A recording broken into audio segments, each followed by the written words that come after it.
उनको सत्ता सौंपी है।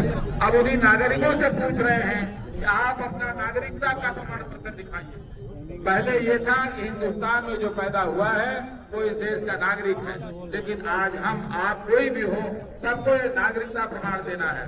जिसके वोट से बने उससे वो पूछ रहे हैं, अरे भाई पहले तुम इस्तीफा दो, तुम बताओ कि तुम इस देश के नागरिक हो कि नहीं हो। मैं पूछता हूँ नागरिक के नाते तुम नागरिक हो कि नहीं हो।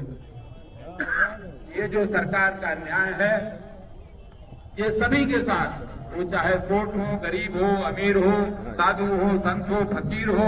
तो कल एक महिला आकर के रो रही थी कि उसकी झोपड़ी को गिरा दिया। अरे भाई किसी तरह से तो उसने झोपड़ी बनाया होगा, लेकिन उस झोपड़ी को भी आपने नहीं छोड़ा, गिरा दिया। मंदिर में आप सब लोग जानते हैं कि आरएसएस का जो दिल्ली में दफ्तर है वहां एक बहुत कहते हैं 1100 साल पुराना मंदिर था, और उस मंदिर को केवल इसलिए गिरा दिया क्योंकि वहां बड़े साहब लोगों की, आरएसएस के लोगों की गाड़ियां खड़ी होनी है। तो आपको जब जरूरत है तो आप मंदिर को भी गिरा देंगे, और आपको जब जरूरत होगी तो आप कहेंगे हम ही सबसे बड़े हिंदू हैं।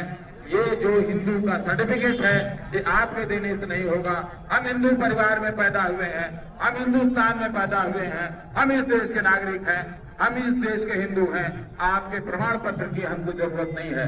आप जो भी कर लीजिए, लेकिन हम हिंदू हैं, हम इस देश के नागरिक हैं, हम रहेंगे, हमको आपके प्रमाण पत्र की जरूरत नहीं है।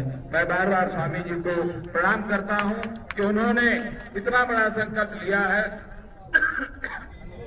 आज जब सारे लोग सत्ता से डर रहे हैं, सरकार से डर रहे हैं, तब आपने संकल्प लिया है कि नहीं, हम सरकार के सामने झुकेंगे नहीं।